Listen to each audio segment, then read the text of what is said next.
You're so good. God, you're so good. God, you're so good. You're so good to me. Let the goodness of God sweep away in this place. God, you're so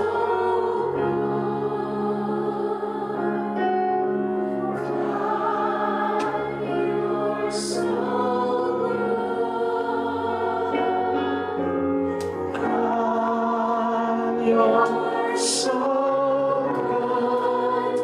You're so good to me. I remember sabi ni Moses, Lord, show me your glory. Amen. Alam sabi ni Lord, I will show you my goodness. My goodness will follow you. Yung glory ni God is the manifested goodness of God. Amen. Yung glory, hindi yung alam mo yung virtue, hindi mo nakikita. May manifestation. Right. I felt like meron pumunta dito, there's a report. I don't know kung saan report. It made you really worried and fearful sa buhay. And nasa crossroad ka ng buhay. Hindi mo alam yung gagawin mo. But God is saying to you right now, my goodness will be manifested in your life. Kung kayo yon, can you lift up your hands? You are in a crossroad, you are going through something, but God is telling you today, I got you. And my goodness will empower you. Surely goodness and mercy will follow you all the days of your life. So I declare that over you. Don't worry anymore. Your Heavenly Father is carrying you in the name of Jesus. Hallelujah. He answers prayer. He answers prayer. He is so good to me. Declare it again. He answers prayer. He answers prayer. Receive your healing today. God is healing your legs. I don't know. God is touching your body in the name of Jesus. For He is a God who answers prayer. He is so good to lift up your hands once again. He answers prayer. He answers prayer. He answers prayer. Answers prayer. He is so good. Once again, God, you're so good. Oh God, God, you're so good.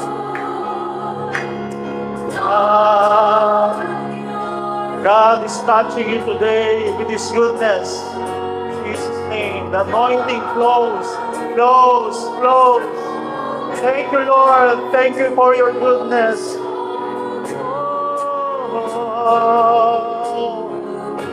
Once again, God, you're so good.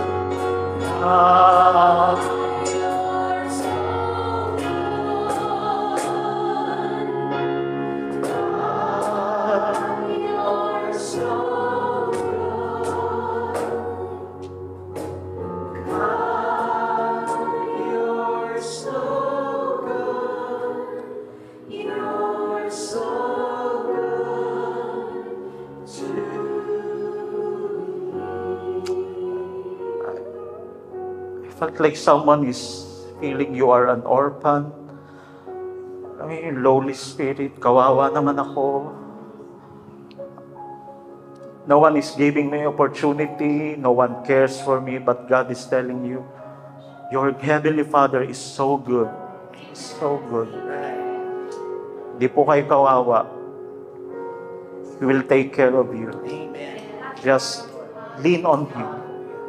Just lean on the heart of your Heavenly Father. Heart of love. Heart that cares. Heart that plans prosperity and good things in your life. Lay it down, those mindsets. Thank you, Lord. Holy Spirit, we welcome you today.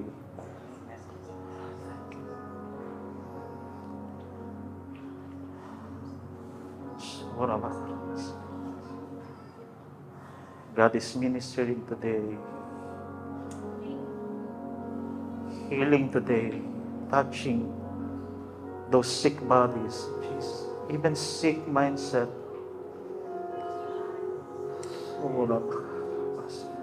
There's healing in the presence of your Heavenly Father. There's healing. Lord, we believe for our loved ones who are sick.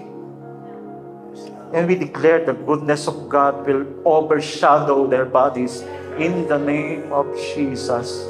So we command those sickness, heart failure, or heart diseases, we command you to leave in the name of Jesus. In Jesus' name. In Jesus' name. Declare this, His goodness will overshadow you. In Jesus' name. We thank you, oh God. Thank you. Thank you for your sweet, sweet presence. In Jesus' name. Amen. Amen. Remain standing. Allow me to read in Jeremiah 29:11. For I know the plans I have for you, declares the Lord. Plans to prosper you and not to harm you. Plans to give you hope and a future. 3 John 1:2 in the Amplified, Beloved. Yun yung tingin sa inyo ng Panginoon, Beloved. I pray that in every way you may succeed and prosper and be in good health physically, just as I know your soul prospers spiritually. Father God, we are ready to receive your word. And we thank you for your presence that made us ready to hear and to accept your word in our midst today. In Jesus' name, amen, amen, amen. Good morning po. You can be seated. Pwede nyo, bago kayo mo po, batiin nyo yung katabi nyo. Libre po mambate. Huwag kayo mahiya. Hello. Sige po, we can be seated na. Salamat po for once again inviting. Alam ko, hindi na ako, gaya na sabi ni Pastor, hindi na po ako guest. Alam ko, part ako ng family. Yeah. Ampon ako ng New Life. Ampon ng New Life Outreach Antipolo. I just want to greet you rin in behalf of my pastors, Pastor Alvin and Mitch. Sobrang blessing sila sa buhay ko personally. It takes a secure leader to somehow i-share niya yung pulpit. Especially, ganun din si Pastor Guts. Naalala ko last time, nasa London sila, Pastor. I was assigned to preach that time, my story, Seated with Christ. Feeling ko, hingin nila yung notes ko. Kung doctrinal ba, tama ba, biblically sound yung pinipreach ko. Pero alam niyo, sobrang na-empower ako. Hindi nila hiningi, nasan yung notes mo. Baka kung ano ipipreach mo, hindi. I really, empowered that, Kaya I'm really blessed to call them spiritual parents. I'm blessed. Alam niyo po, kailangan niyo ng spiritual parents sa buhay niyo. Alam niyo po, parang kahapon lang, nag-uusap kami ng isang ka-church natin sa The Fourth Worker. Alam niyo po, paano, na naman ako, parang last week, paano mo nagkakaroon ng kulto? Nakanood kasi sa Netflix How to be a cult. hindi ko plano maging kulto Alam mo yun, kaya nagkakaroon ng kulto kasi wala silang spiritual parents. Sila yung pinakamataas sa organization. Wala yung someone who are checking on them. Alam mo yun? Wala kang accountability. Sa buhay niyo po, kailangan niyo ng accountability. You want to go further in your spiritual life, to go deeper, you need accountability. I really believe you need to look for life group, even see your pastor as your pastor. Pastor can do only so much. Pero it takes from your end to receive from him. How do you see your pastor is how you will receive from him. Ulitin ko, baka hindi nyo naintindihan. How you see your pastor is how you will receive from him. Kung tinetake nyo siya lightly sa buhay nyo, I think we need to pray for our pastors, our leaders. Kung sino man number one gustong atakihin ng enemy, hindi yung mga tupa, yung leader muna. Pag inatake yung leader, yung head ng flock, mag-scatter na. So always pray for your pastor. Sasabihin nyo, no, I am for God. I am for God lang. Ang tanong ko, are you for your pastor? Ulitin ko ulit. Are you for your pastor? Kasi God works in leadership. In-entrust ng Panginoon sa buhay nyo yung kayo sa pastor nyo. Kaya, sabi ko lagi ko sinasabi dito, kung gustong yumaman ni pastor, God, siguro mag-focus na lang siya sa business. Pero it takes maturity. Naalala ko, nagmi-meeting kami, siguro weeks ago sa staff meeting. Alam yung mga leader niyo, may makanya-kanyang problema yan. Pero pag tumawag kayo, hi! Okay.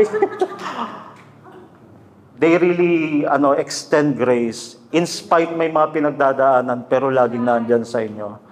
Can you appreciate your pastor, Pastor God and Pastor Tessa? Take time to pray for them during the week. Amen? Amen. Ilang linggo na po natin pinag-aaralan about prosperity. Last time pinag-usapan natin, just as your soul prosper. Last week din, part 2. Yun din yung topic natin. Ang topic natin ngayon, prosperity pa rin. Siguro tatanungin niyo, bakit prosperity? Baka naging prosperity gospel ng New Life Outreach Antipolo. Hindi po. As leaders, pakinggan niyo po kami, as leaders, gusto po namin ituro sa inyo yung reality ng Word of God. Paano kayo lalakad sa magkakaroon ng alignment yung heart nyo sa gusto ng Diyos sa buhay nyo? It takes leaders to teach the Word.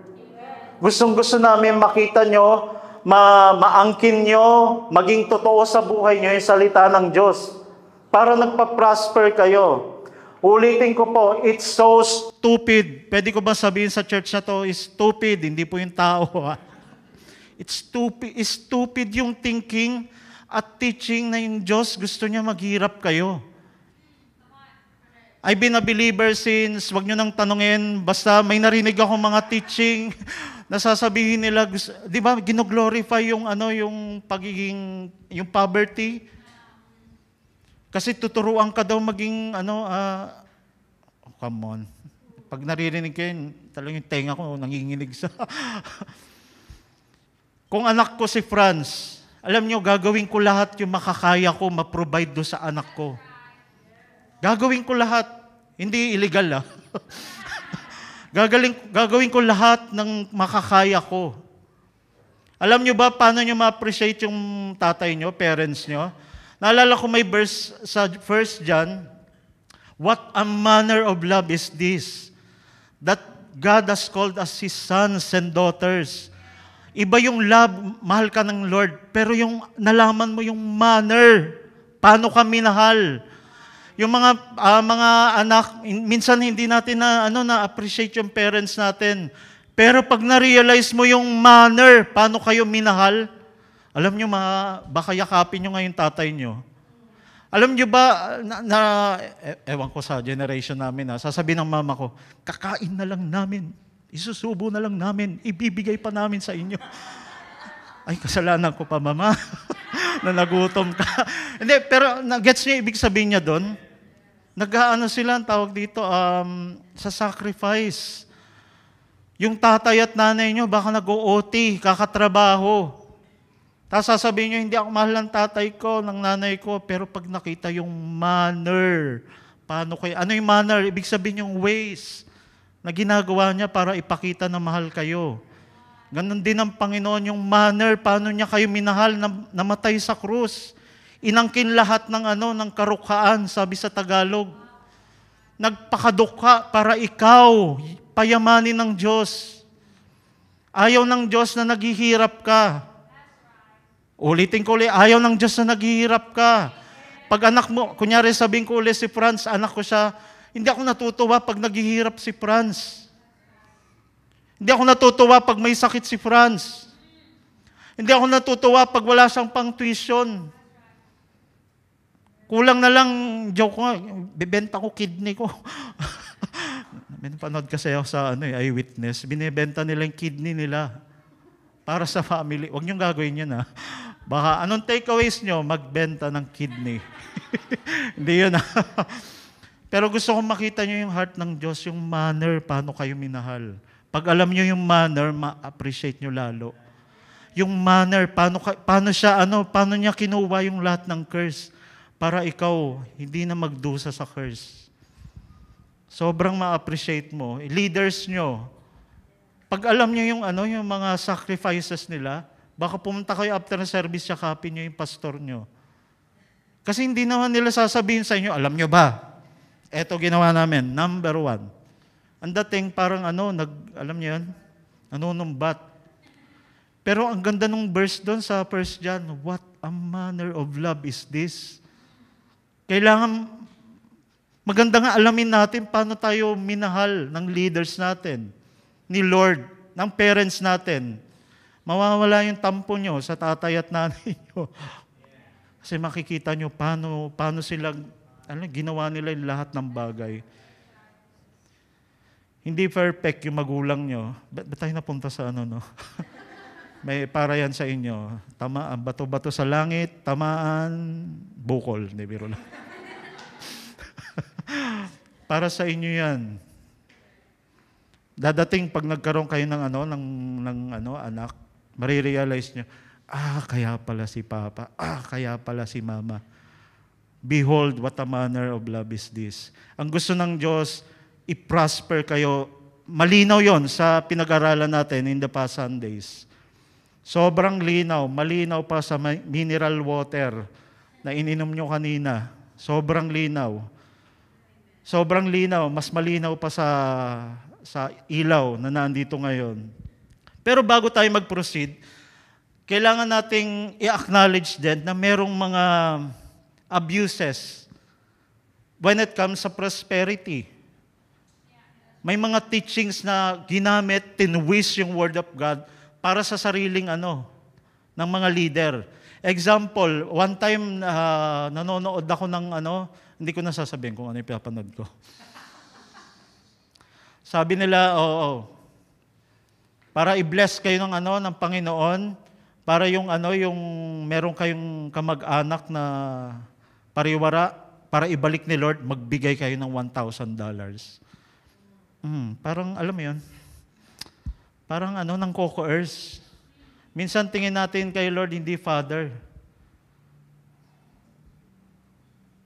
Minsan tingin natin, God, Father. Alam mo yun yung yung ang tawag dito, yung mafia, ganon. O sige, bigyan mo akong lagay, pera, para proteksyonan kita. May mga abuses. Kailangan nating yun. Pero, makinig kayo. Naalala niyo yung sinasabi kong magkapatid na na Hapones? Si Kuro-Kuro, tsaka si Haka-Haka. Sabi ng mga tao, ito yung Kuro-Kuro nila, hindi will ni Lord na maghirap tayo. O si Lord, namimili yan ng pagpapalain. Mali. Pag tinignan mo, yung Word of God, walang ganun si Lord. Gusto niya lahat. Pero nasa inyo po para angkinin yung salita ng Diyos para mag-prosper kayo. Nasa atin. May mga turo din na sobrang mapapangiwi ka. Alam mo deep inside na hindi yun yung way ni Lord na mang-coerce ng tao. Example pa,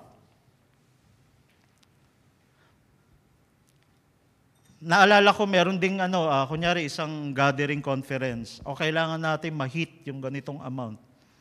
Isara yung pinto, may ganun din. Hanggat hindi na-hit yung kunyari $10,000, walang lalabas. Kakalungkot. Si Lord hindi ganun. May mga abuses. Let's be clear, mayroong mga abuses. Pero, sabi mo sa katabi mo, pero. Hindi porke may peke, hindi mo na i-appreciate yung totoo. Porke ba may fake money, tatapon mo yung totoong pera, ibigay nyo sa akin, kukunin ko yan. Hindi porke may fake money, ayaw mo nang ma-appreciate yung totoong pera. Hindi porke may fake na prosperity ng co-coerce ng tao, hindi mo matatakot ka na pag-aralan yung prosperity sa church.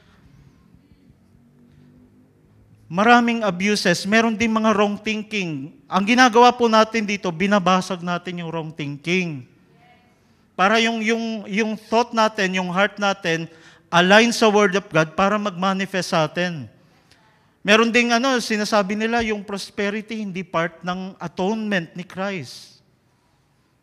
Pero makikita mo yung bahay nila nakatira sa McKinley, sa Venice. Nakakalungkot. Ang gusto nyo, kayo lang mayaman? Teka. Hindi. Pag sinabi ng Lord, para sa lahat, ganito na lang, para madaling usapan. Balik tayo. Ang gusto ng tatay nyo sa inyo, maging maayos ang buhay nyo. Tama? Lalo naman yung tatay nyo sa langit. Lalo naman. May mga abuses, pero wag tayong matakot sa totoo. May mga wrong teaching na kailangan makorek. Kaya ito yung ginagawa natin. Kaya sabi sa Word of God, sa 2 Timothy 2:15, be diligent to present yourself approved to God. Ito yung chinat sa akin ni Pastor kanina. A worker who does not need to be ashamed, rightly dividing, accurately handling the word of truth. It takes right teaching to have a right living. Kapag mali yung pananaw mo sa prosperity, hindi magmamanifest sa'yo. Naalala ko yung children of Israel sa Numbers 13:30 to 33. Sa 33 tayo, sabi doon, sige, dito na lang. There we saw the giants, descendants of Anak, came from the giants. And we were like grasshoppers in our own sight, and so we were in their sight. Bakit? Ano yung context nito? Gusto nilang sugurin yung walls of Jericho. Kaso lang sabi ng mga spies, yung mga tao doon, higante. Para kaming mga tipaklong sa sarili naming Nagets niyo yun? Nandun yun sa pwede bang pakita natin? Numbers 13:33. 13:33. And we were like grasshoppers in our own sight. Para kaming tipaklong, sarili naming mata, pananaw. Uulitin ko, paano si Lord gusto kang i-bless? Kaso sa sarili mong pananaw, hindi magpustro-pustro yung power ng Word of God. Bakit? Dito pa lang, talo ka na. Naku, hindi natin kaya yung mga higanting yan, mga gulayat na yan. Kasi para kami, tirisin lang kami, parang kami kuto. Ang tingin sa sarili mo, kuto, tsaka tipaklong. Pero ang tingin sa'yo ng Panginoon, anak. Ulitin ko, ang tingin sa'yo ng Panginoon, anak.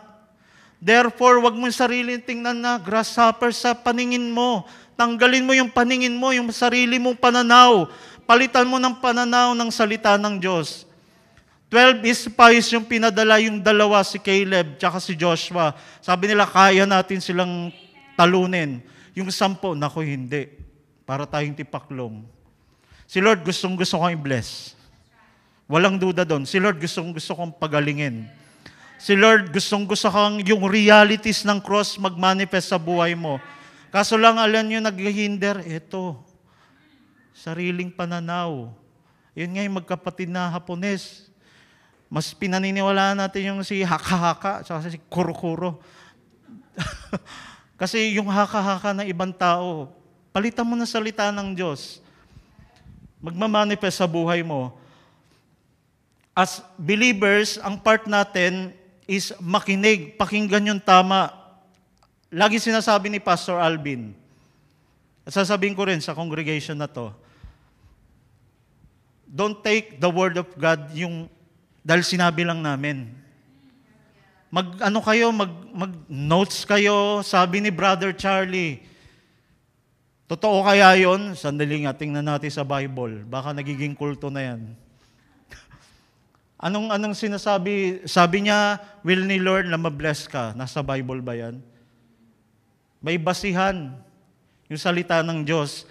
Yun yung trabaho ng mga leaders. Ituro yung tama. Ituro yung heart ni Lord. Yung Word of God is the will of God. Gusto mong malaman yung will ng Diyos sa buhay mo, basahin mo, i-meditate mo yung Word of God. Malalaman mo yung will ni Lord. Hindi will sa'yo ni Lord na maging madukha, karukaan. Kailanman hindi naging godly ang karukaan. Kaya nga may mga snatcher. Ang saya nila pag December. Bakit? Hindi dahil Pasko, dahil ang daming perang tao, dudukutan nila. Di ba? Yun yung pag December, sasabihin ng mga pulis, tumataas yung crime rate. Bakit? Hindi dahil sineselebrate nila si Jesus. Sineselebrate nila yung sahod nyo, yung bonuses nyo. Kailanman hindi godly ang poverty. Dahil sa poverty, kung anong iniisip ng tao, ibenta yung katawan kung hindi tayo naniniwala, hindi gusto ng Diyos ang poverty. Ngayon, kung naandun po kayo, hindi ko sinasabing makasalanan kayo, ha? Hindi po yun. Ang sinasabi ko lang, pinapakita ko malinaw sa inyo, ito yung salita ng Diyos, tara, sabayan nyo kami din sa journey. Kasi ito yung gusto ng Diyos. Bakit hindi nagmamanifest sa buhay ko yung salita ng Diyos, yung prosperity? Paano pag may lumapit sa inyo? Sige nga, sinasabi mo, will ng Diyos na maging prosperous, bakit ganyan ka? Tapos sabi, ito, ayoko sa'yo. Hindi, dapat alam mo, na kahit hindi pa nagmamanifest sa buhay mo, yung Word of God is good as it is. Ilinya mo. Makipag-cooperate ka sa salita ng Diyos para maging totoo sa buhay mo. Be convinced in your mind, in your own mind. Sabi sa Romans 8, I am convinced that neither life. I-convince mo yung sarili mo sa sinasabi ng Ano yung context doon? I-convince mo yung sarili mo, mahal ka ng Diyos. Bakit ang daming lumalaban sa isip mo? O hindi ka mahal ng Diyos? Dahil, bibigyan ka rason. Sabi sa Romans 8:32, be convinced, I am convinced that neither life nor death, no one, nothing shall separate me from the love of God, even poverty. Di pa ako galit, Kaya kailangan natin yung Word of God. Sa John 16:13-14 sa Amplified, but when He, the Spirit of truth, comes, He will guide you into all truth. Sabi niyo all. Full and complete truth. For He will not speak on His own initiative, but He will speak whatever He hears from the Father, the message regarding the Son. He will disclose to you what is to come in the future. He will glorify and honor me because the Holy Spirit will take from what is mine and will disclose it to you. Gusto ko yung sinabi doon, the Holy Spirit will disclose to you what is to come in the future. It takes the power of the Holy Spirit, the Word of God, para makorek. Ang gamit ng Holy Spirit, ang trabaho niya to convict, correct, convince, confirm, convert yung heart nyo. Ito yung pinaniniwalaan niya, i-convert niya. Ang trabaho po ng mga preacher, mga teacher ng Word of God, i-convince kayo, ito yung sinasabi ng salita ng Diyos, by the power of the Holy Spirit. Sabi rin sa 2 Timothy 3:16-17, all Scripture is given by inspiration of God and is profitable for doctrine, reproof, for correction, for instruction. Week in, week out, ganin ginagawa dito sa lugar na to. Tinuturo yung salita ng Diyos. Bakit? Sabi ko po, di ba, Romans 12, do not be conformed by the pattern of this world. Ibig sabihin doon ng pattern, fashion sa ibang translation. Kunyari may pattern, gugupitin mo yung pattern, yung tela, kunyari tela, o kaya kahoy, out of dun sa pattern. Sabi ni Lord, wag mo nang sundan yung pattern ng world. I-renew mo yung mind mo via the Word of God. Will ba ni Lord mag-prosper tayo? Ulitin ko ulit. Konti lang yung nag-yes eh. Will kaya ni Lord na mag-prosper tayo?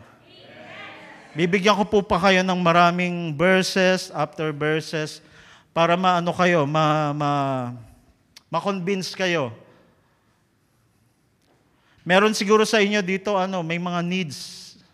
Pag sinabi pong prosperity, ulitin ko po, hindi lang siya finances. Bawat area ng buhay nyo prosperous. Sabi doon sa binasa nating verse, Beloved, I pray that you will prosper in all things, just as your soul prosper and be in health. Ulitin ko ulit, kung ano yung totoo dito, gusto ng Lord, yun yung nakikita. Within, without. Nagmamanifest sa buhay nyo. Pag tinignan kayo ng tao, ay yung mabuti yung Diyos sa buhay ni Ganire. Kunyari, pangalan nyo, Ganire. Pero spiritual lang? No. Laging may manifestation yon, may fruit. Will ba ni Lord mag-prosper? Tingnan natin yung nature ni God. Yung nature ni God. Pag tiningnan nyo kung yung yung characteristic, nature ni God, alam nyo, pag pinag-aralan nyo yun, alam na. Mako-convince kayo na will talaga ni Lord na i-prosper ka. Pag sinabing prosperity uli, hindi lang finances. God's nature, in Genesis 22:14, sa NLT, Abraham named the place Yahweh Jireh. Sa ibang translation, Jehovah Jireh.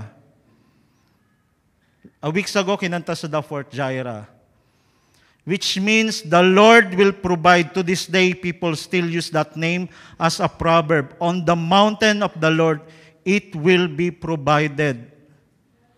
Bakit ko gusto mong malaman, will ni Lord, na mag-prosper ka? Tingnan mo yung nature niya. Jehovah Jireh. Ano ibig sabihin ng Jehovah Jireh?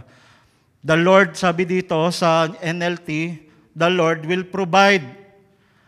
Months ago, kung maalala nyo, sinabi ko, yung person ni God, si God mismo, hindi pwedeng ihiwalay yung nature niya. Kasi kung sino siya, kung ano yung nature niya, yun si God. Pag sinabing Jehovah Jireh, ang tamang translation sa English, the Lord is provider. The person himself, provider siya. Hindi pwedeng iwalay ang provision sa person. If you have the person, you have the provision. That's why we are not, alam mo yon, yung you are worshiping the gift. Lumalapit ka lang sa giver kasi dahil sa gift. Ang tinutumbok mo, ang gusto mong sambahin at maging ka-close yung giver. Jehovah Jireh. Weeks ago, nag-uusap kami ni Pastor Alvin. Alam niyo po, isa sa mga, parang sa akin, leadership 101, personal. Pag every time na nag-uusap kami, alam niyo po, may nabanggit siya, sabi niya, bawat revelation ni Lord ng nature niya, pakinggan niyo po, pakinggan niyo bawat revelation ng nature ni Lord, meron siyang ina-address at that moment na specific need ng tao. Kaya dinidebunk nun yung hindi yung blessing ni Lord spiritual lang. Example, ito. Challenge ko po kayo. This week ang gawin nyo, punta kayo sa Old Testament. Hanapin nyo, katulad ito, Jehovah Jireh. Paano niya nireveal to? Ibig sabihin, may problema that time. Ano yung problema? Walang tupa. Si Lord, pag nireveal niya yung nature niya, nire-reveal niya rin, tinutumbok niya kung ano yung need that time. Ano po yung need nyo that time? Sinasabi niya, Jehovah is provision. Siya yung provider. Nagets niyo po yun? Pag-aralan niyo po this week. Marami pong verses, after verses, na nagpapatunay na yung heart ni Lord, mag-prosper tayo dito. Katulad nito. Ang pangalan niya daw, Jehovah Jireh. Kung naman problema kayo sa provision, your God is your provision. Ay kaya pag narinig ng mga ibang conservative, nako, yan prosperity. No! Prosperity gospel. Kigil niyo ako Hindi. Kasi ayun nature niya. Pagka-Diyos niya, nature niya, siya mismo. Alam mong gusto niyang i-prosper ka kasi ang pangalan niya, provision. Sabi ko one time last week, this week din sabi ko, Lord, lahat ng prinobide mo sa cross, akin na. Hamigin ko. Alam mo yung term na hamig? Kukunin ko lahat yan. Hindi ako mag-apologize. Your God is your provision. Example pa, sa Exodus 15:26, He said, if you will listen carefully to the voice of the Lord and your God and do what is right in His sight, obeying the commands and keeping all His decrees, then I will not make you suffer any of the disease I sent to Egyptians, for I am the Lord who heals you, Jehovah Rapha. Ayan na naman, nireveal niya yung pangalan niya, nature niya. Ang nature niya daw, magpagaling. Sa translation na naman sa English, Jehovah is healing. Yung tao mismo, siya mismo, yung Diyos mismo, healing. Yung presensya niya, it heals. Kaya every time nandito kayo sa church, di ba, praise and worship pa lang, ang dami yung iniisip. Hindi naman kayo iniisip ng iniisip nyo. Hindi naman kayo iniisip ng crush nyo, iniisip nyo siya. Ang dami yung iniisip, problema dito, ganun yan. Pero pag nandun kayo sa presence si God, nahihil yung anxiety nyo. Kasi yung nature niya mismo, healing siya mismo. Ang prosperity, hindi lang finances, lahat ng area ng buhay mo, yun ang gusto ng Diyos, maging sayo. Ulitin ko, maging sayo. Willing ka bang tanggapin? Una, Jehovah Jireh. The Lord is provision. Pangalawa, Jehovah Rapha. Naalala ko si Rapha, yung kapatid ni Sammy. Ibig sabihin nun, healing, cure. The Lord is healing. Yung karelasyon nyo, yung Diyos niya sa langit, yung namatay sa krus, siya yung healing nyo. Tandaan nyo ulitin ko, bawat revelation ni Lord ng nature niya, meron siyang ina-address na need. Alam niyo yung need dito, nung sinabi niya tong verse na to? Kasi that time, ang dami ng plague sa Egypt, kung ano-ano sakit na naramdaman ng mga Egyptian. Dahil doon, ang pangako ni Lord, yung mga sakit nila, hindi niyo magiging sakit kasi ako yung Diyos niyo na manggagamot at manggagamot sa inyo. Ang galing, no? Alam niyo bakit ako na-bless doon? Kasi nga sinasabi ng mga kaisipan na naririnig ko dati, matagal na po akong believer, hindi ang blessing ni Lord, spiritual. Nung shinare sa akin to ni Pastor Alvin Ongan, nagkaroon ng revelation. Bawat revelation, papakita niya yung nature niya, meron siyang ina-address on that specific need. Hindi siya spiritual lang. Kung ano yung need nyo, siya yung sagot. Siya yung provision. Siya yung healing. Isa pa, Judges 6:22-24. Alam mong will ni Lord mag-prosper kasi yung nature niya, yun siya.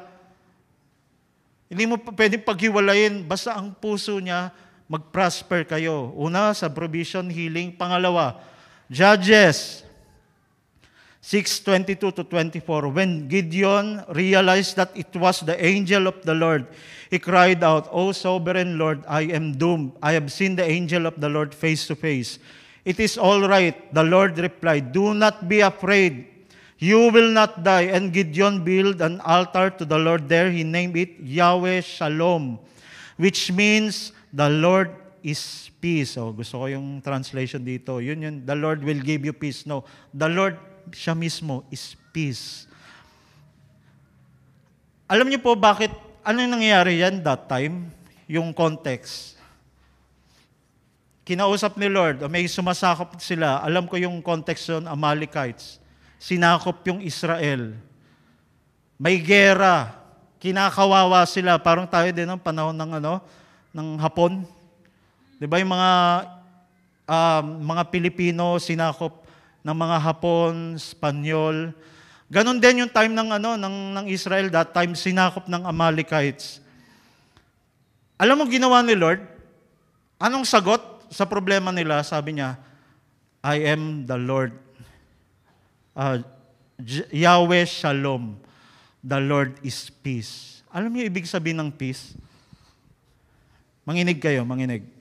Ibig sabihin ng peace sa Hebrew, completeness, soundness, welfare, safety, quiet, contentment.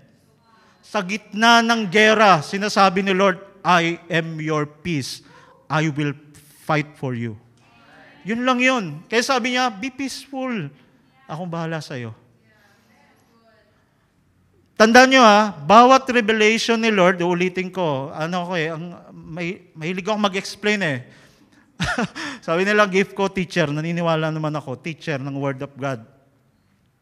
Bawat nangyayari sa kanila, sitwasyon nila that time, ang gagawin ni Lord para mabigay yung provision, sagot sa problema nila, i-reveal niya yung name niya. That time may gera. Sabi ni Lord, I am your peace. I will fight for you. Magkakaroon ka ng contentment, tranquility in the midst of battles because your God will fight for you. New Life Outreach, Antipolo. Kaya naniniwala ako, will ni Lord mag-prosper ako. Unang-una, anong nature niya? The Lord is provision. The Lord, Jehovah Jireh. Pangalawa, Jehovah Rapha. The Lord is healing. Pangatlo, Jehovah Shalom. The Lord is peace. I declare peace. Peace. Be still. New Life Outreach, Antipolo. The Lord will fight for you. Relax ka lang. Alam niyo ba ibig sabihin ng healing? Sa Hebrew din, relax. At ease. Kaya minsan, di ba, pag may sakit, deep inside, may mga infection, ibig sabihin yung body natin, hindi at ease, hindi relax. Kaya pag sinabing healing, relax yung body mo. Bakit? The Lord is your peace. Pag sinabing peace, hindi lang sa isip, bawat area ng buhay mo. Parang yung name ng gospel, di ba? Gospel, soteria, peace, healing, shalom, lahat. Kapag meron kang Jesus, meron kang peace. Meron kang provision. Nakonbinsa po ba kayo? Si Lord gusto niya kayong i-prosper? Kaya sabi uli sa Jeremiah 29:11, kung meron mang isang verse dito na kailangan nating maalala araw-araw, pag merong nakita kayong Judith, kilala mo si Judith, di ba? Tsaka si Bill ng kuryente. Tingnan mo yung bill, kunin mo. For I know the plans I have for you, says the Lord. Plans to prosper me and not to harm me. Ito yun. Plans to give me hope and a future. Minsan pag nakita natin yung bill, nakakunot na yung natin, noo. Parang walang Diyos. Meron kang Diyos, may nagmamahal sa'yo. Your God is your provision. Gusto niyo pa isa? Isa pang-apat. Para ma-convince kayo na will ni Lord na mag-prosper ka, His presence brings blessings and prosperity. Ulitin ko, His presence brings blessings and prosperity. 2 Samuel 6:9-12. Can we flash that verse? Okay, sige, para hindi kayo antukin, sabay-sabay basahin. 1, 2, 3. David was now...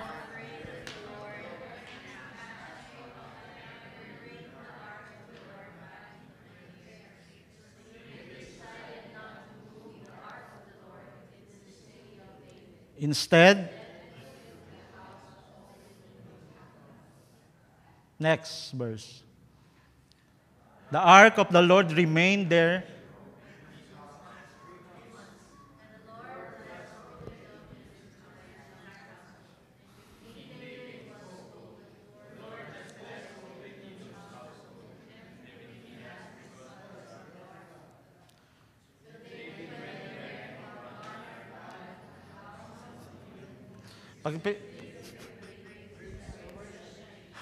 Pag pinababasa ng verse yung una, tsaka tatagal, tsaka naging in sync. Anong context nito? Ang context nito, hinatid yung Ark of the Covenant, may provision, wag mong hawakan.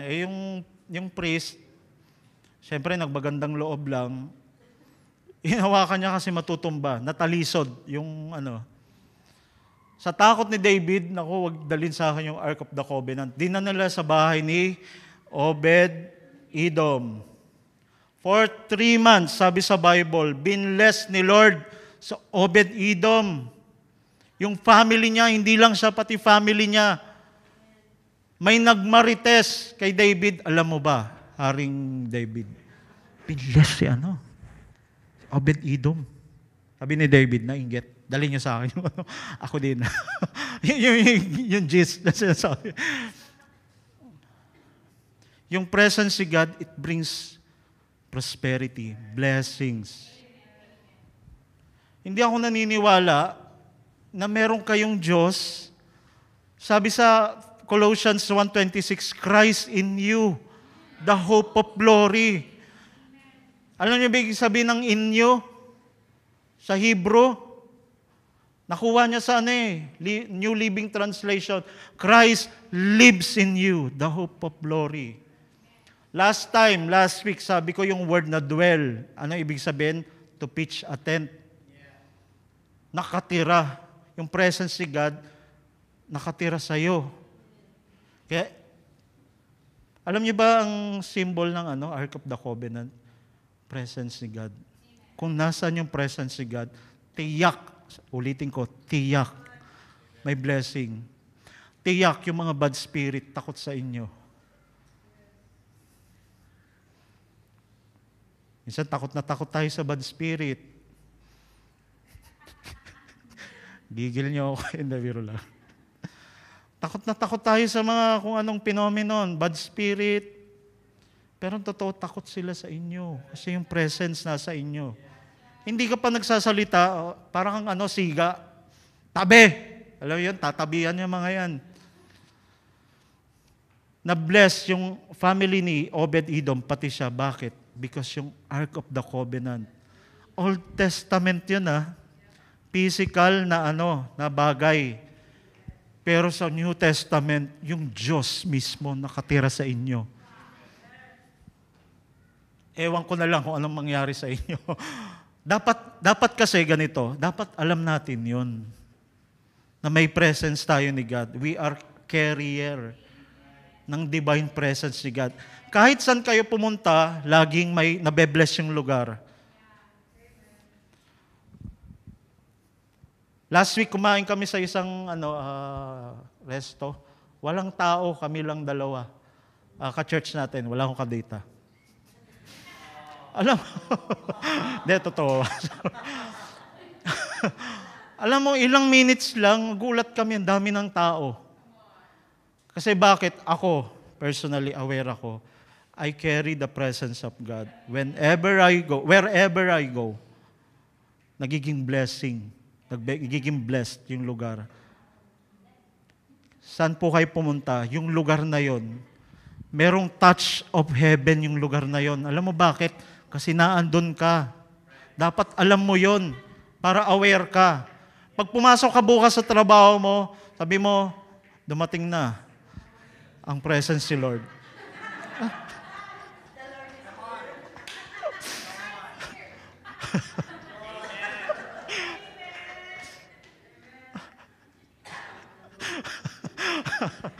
Ewan ko lang, sabi ng mga katrabaho nyo, baliw na tato si brother. Sabi mo, hindi ako baliw. Naniniwala ka kasi, sabi sa Bible, Colossians 1:26, Christ lives in you. Naranasan nyo na, nung may problema kayo, isang araw, mahal na araw, diba? May problema kayo, tas naalala ko, one time na dito sa Mandaluyong pa ako nakatira, hindi sa loob sa labas. Ay, hindi nyo alam yung joke na yan. Ina-expect ko sana may tatawa. Huwag na nga natin explain, baka humaba pa, mga millennial. Mga millennial, alam yung joke na yun. Nakatira ako sa Mandaluyong, one time pagising ko, umuupa kami sa bahay ng client namin sa OMF, Christian din. Madalas ako yung unang umuwi sa bahay. That time may mga problema kami sa family. Ayun, nagising kayo, parang, di ba dapat pagtulog mo, nakarelax ka, nakapahinga ka. Hindi, pagising ko. First time kong siguro one of the rare moments na na-experience kayo, ang lungkot, ang lalim ng lungkot. Para akong mamamatay sa sobrang lungkot. Pagising ko, alam mo ginawa ko, kasi wala akong kasama, gusto ko may makitang tao. Tumambay ako sa Robinson's Forum, sa labas, nakaupo lang ako. Nagbibilang ng tao, 1, 2. Kasi gusto mo somehow ma-feel secure. Siguro 1.5 hour akong, alam mo yun, tumitingin sa tao. Siguro kinakausap na ako ni Lord. Masyado lang akong busy sa feelings ko. Kawawa naman ako. Sabi sa akin ni Lord, alam mo sabi sa akin ni Lord, Christ lives in you, the hope of glory. Ginawa ko, tayo ako, nga no. Ginawa ko dito. Uwi ako. Pag uwi ko, ako pa rin mag-isa, pero hindi na ako malungkot. Na-realize ko, si Kristo nakatira sa akin. Saan kayo pumunta, laging may blessing. Bakit? Si Lord lagi niyong kasama. Hindi kayo lulubayan. Nature ni God. Ano yung nature ni Jesus? Pag makita mo yung nature ni Jesus, masasabi mo rin, will niya na i-prosper ka. Hebrews 1:3 sa The Passion. Sabi doon, the sun is the dazzling radiance of God's splendor, the exact expression of God's true nature, His mirror image. Kung ano si God, exact representation siya ni God. Kung nakita mo si Jesus, nakita mo na yung Ama. Paano yung puso ng Ama? Ano yung dito? Binasa natin kanina, di ba? Jehovah Jireh, Jehovah Rapha, Shalom. Kung ano yung si God dati sa Old Testament, ganon si Jesus. Yun yung heart niya sa inyo. I-prosper ka.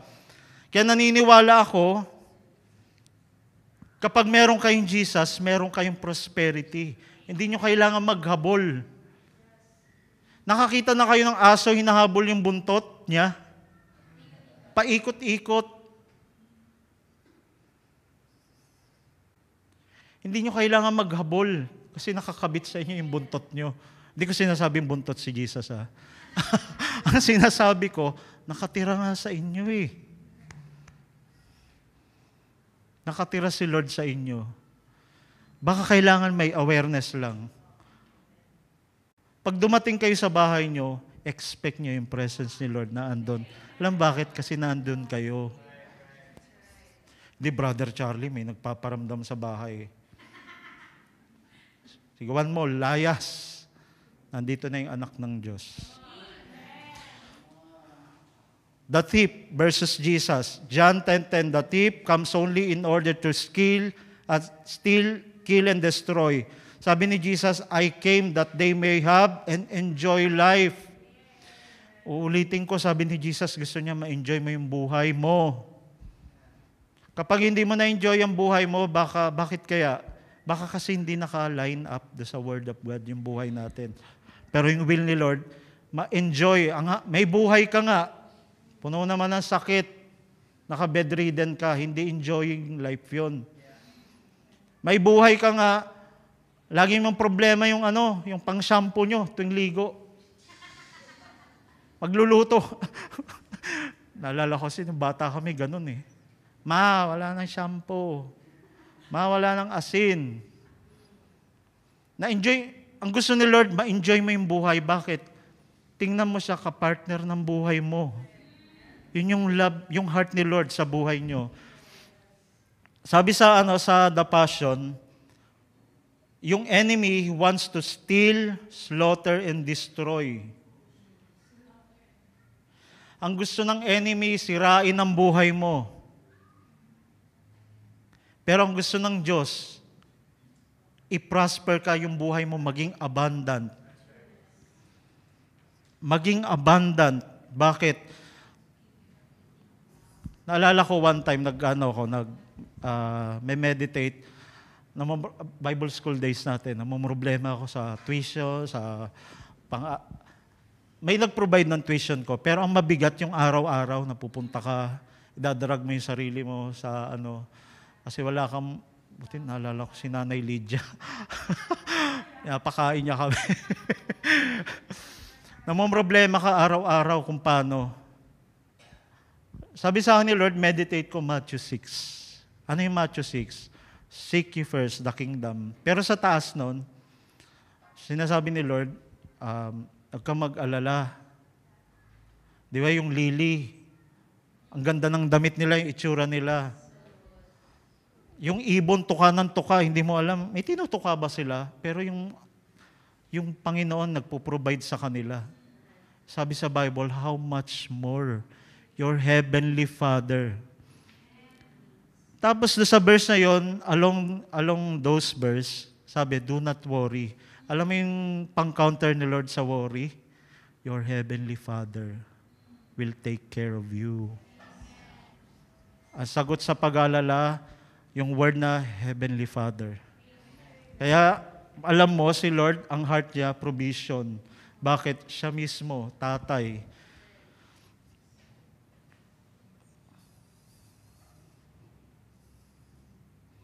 Convinced na po ba kayo na will ni Lord i-prosper kayo? Sabi rin sa Ephesians 1:3, Blessed be the God and Father of our Lord Jesus Christ, who has blessed us with every spiritual blessing. Blessed us, past tense, with every, sa ibang translation, any. Mamili ka, any, kumbaga sa buffet, lahat nandito na. Any spiritual blessing. Yan yung ginagamit ng ibang mga conservative. Tingnan mo, spiritual talaga yung blessing ni Lord. No. Pag pinag-aralan mo ng totoo yung Bible, na hindi bias yung denomination namin, ganito eh. Wala akong pakialam sa denomination. Anuhin natin yung Word of God. Ano ba sinasabi? Sa Bible, pag sinabing spiritual, alam natin yon, ibig sabihin, laging may manifestation. Tingnan mo, sabi ni Lord, ang earth hindi na create agad, pero kinreate paano? Salita. Nanggaling muna sa spiritual, kaya nagkaroon ng physical. Ang blessings ni Lord, gusto niya nakikita sa buhay mo. Kahit yung kapitbahay mo, makita nila na iba talaga itong mga munyon eh.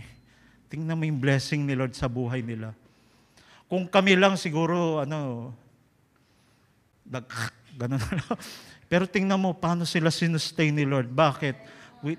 Blessed be the Father of our Lord Jesus Christ, who has blessed us.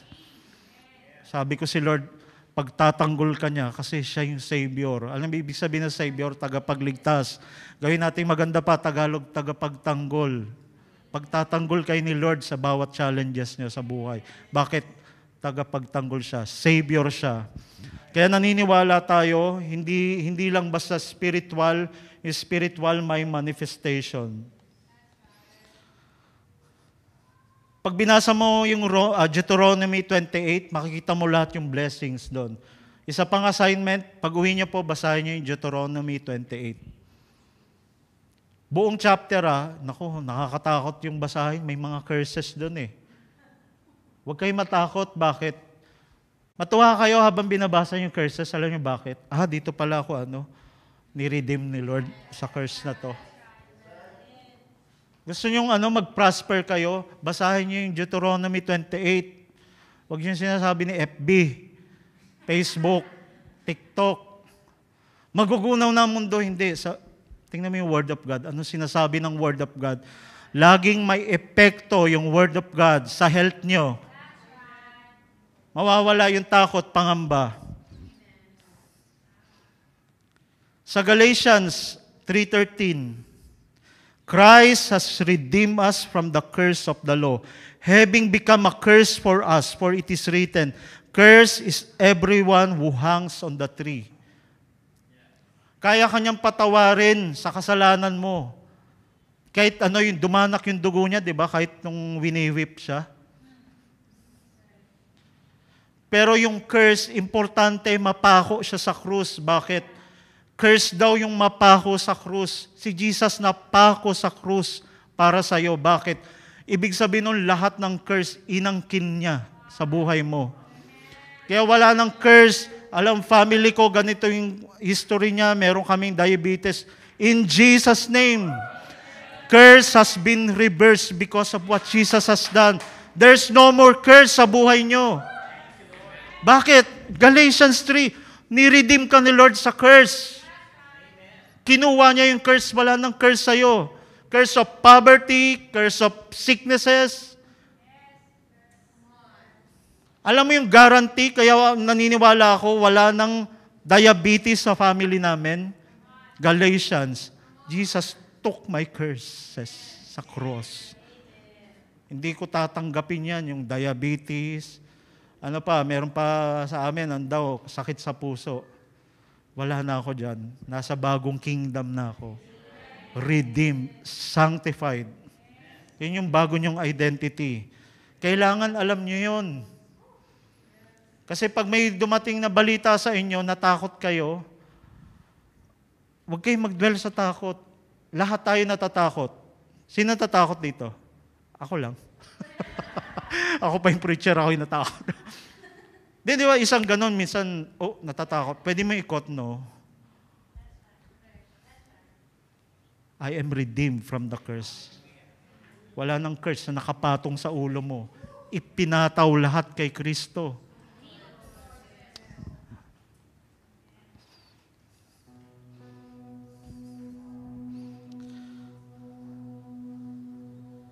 Nung giniunaw ni Lord yung mundo sa baha, yung ark nag-rest, sabi sa Mount Ararat. Alam niyo yan, di ba? Ibig sabihin ng Ararat, the curse has been reversed. Alam niyo yung specific time na nagdumaong yung ark sa bundok na yon. Ano ibig sabihin ng Ararat? The curse has been reversed. Fast forward, same na araw nung namatay si Jesus sa krus. Kasi lahat ng curse na-reverse. Alam niyo saan siya napako? Golgotha. Yung greater Goliath. Pag sinabing Golgotha, Goliath, skull. Yung curse sa buhay nyo, kakaisip kung ipinataw kay Kristo. Kaya sa krus, na-reverse yung curse. Wala nang curse.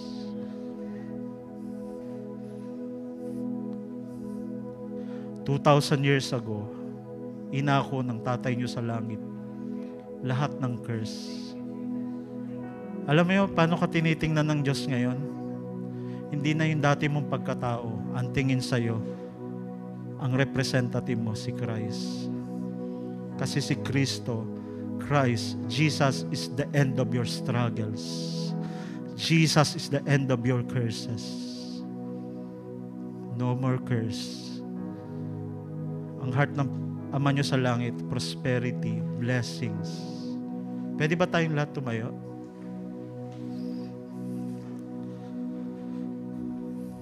Taas po natin yung mga kamay natin. Father God, we believe we receive. We thank you, Lord, with thanksgiving, with smile on our faces. We know that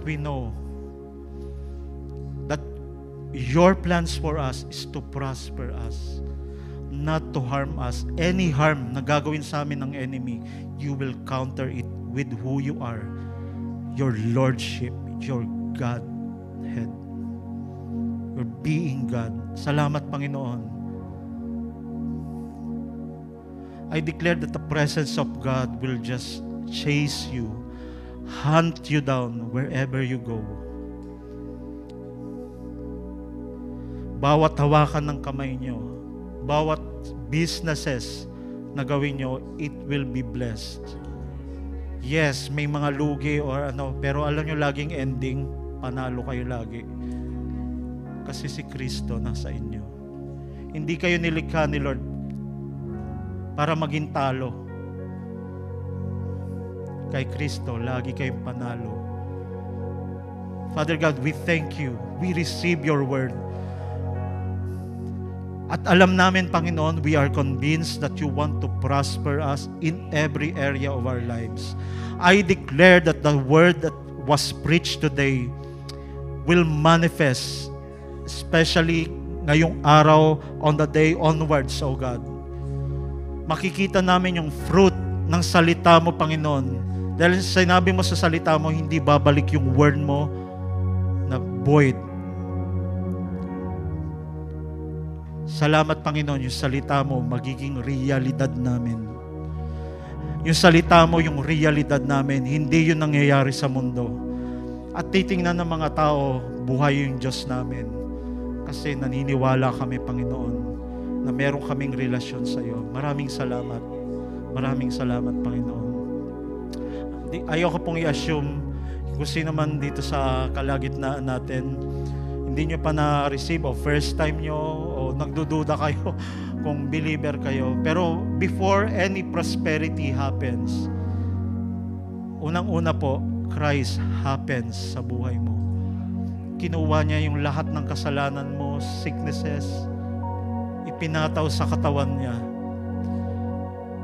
Alam niyo po, yung kasalanan, kailangan pagbayaran. Pero 2,000 years ago, lahat ng kasalanan mo pinagbayaran ni Kristo para hindi mo na pagbayaran sa mga susunod pang araw. Kaya sabayan niyo po ako sa panalangin na to. Panginoong Jesus, tinatanggap kita bilang tagapagligtas ng aking buhay.